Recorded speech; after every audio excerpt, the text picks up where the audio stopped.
श्री परमात्मने नमः। श्री चैतन्य चरित्रावली अध्याय नदिया में प्रत्यागमन।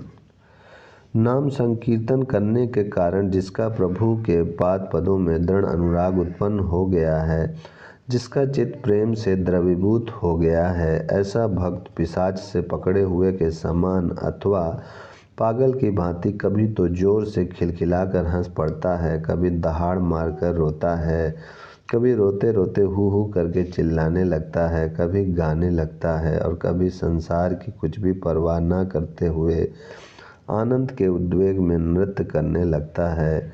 ऐसे ही भक्तों के पाद पदों की रजस से यह पृथ्वी पावन बनती है।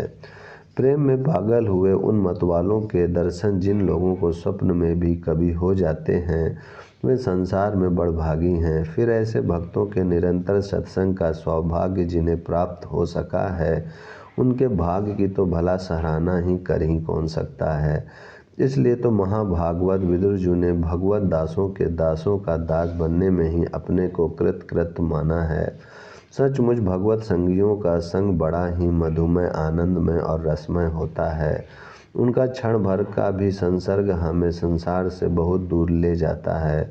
उनके दर्शन मात्र से ही आनंद उमड़ने लगता है। निमाई पंडित को मंत्र दीक्षा देकर श्री ईश्वरपुरी किधर और कहाँ चले गए, इसका अंत तक किसी को पता नहीं चला। उन्होंने सोचा होगा जगत पूज प्रेमा अवतार लोग शिक्षा के निमित्त गुरु मानकर हमें प्रणाम करेंगे, यह हमारे लिए असहनीय होगा, इसलिए अब इस संसार में प्रकट रूप से नहीं रहना चाहिए। इसलिए वे उसी समय अंतर ध्यान हो गए। फिर जाकर कहाँ रहे इसका ठीक पता नहीं। इधर प्रातःकाल निमाई पंडित उठे। लोगों ने देखा उनके शरीर का सारा कपड़ा आंसुओं से भीगा हुआ है। वे क्षण भर के लिए भी रात्रि में नहीं सोए थे।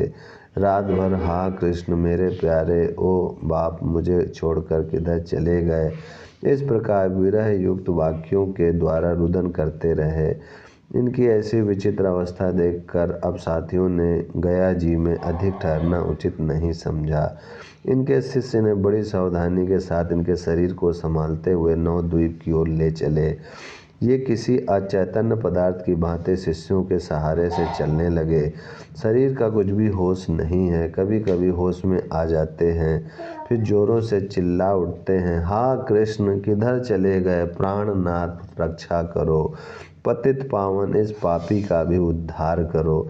इस प्रकार ये श्री कृष्ण प्रेम में बेसुध हुए साथियों के सहित कुमारहट्ट नाम के ग्राम में आए, जिनसे इन्होंने श्री कृष्ण मंत्र की दीक्षा ली थी।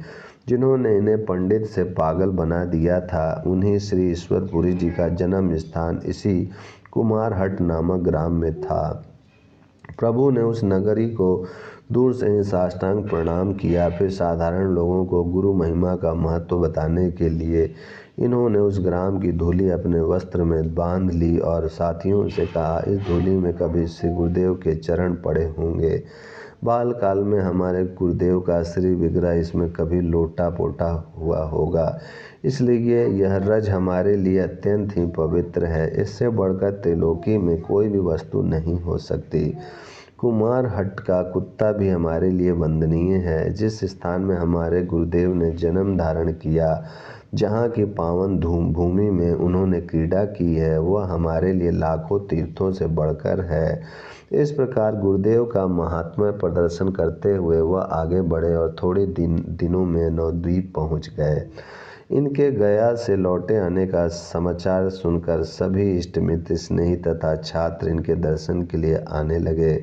कोई आकर इन्हें प्रणाम करता, कोई चरण स्पर्श करता, कोई गले लगाकर मिलता। ये भी सबका यथोचित आदर सत्कार करते, किसी को पुचकारते, किसी को आशीर्वाद देते, किसी के सिर पर हाथ रख देते, और जो अवस्था में बड़े थे और इनके माननीय थे उन्हें ये स्वयं प्रणाम करते।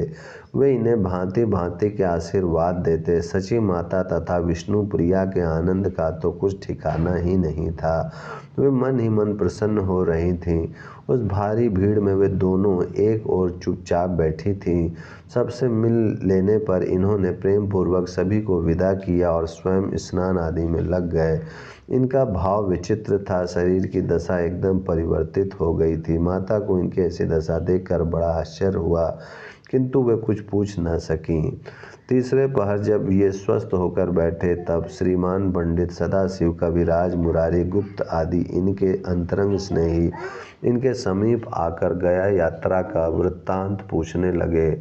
सबकी जिज्ञासा देखकर इन्होंने कहना प्रारंभ किया, पुरी की यात्रा का क्या वर्णन करूं, मैं तो पागल हो गया। जिस समय पाद पद्मों का महात्म्य मेरे कानों में पड़ा, जब मैंने सुना कि प्रभु के पाद पद्म सभी प्रकार के प्राणियों को पावन और प्रेममय बनाने वाले हैं, पापी से पापी प्राणी भी इन पाद पद्मों का सहारा पाकर अपार संसार सागर से सहज में ही तर जाता है।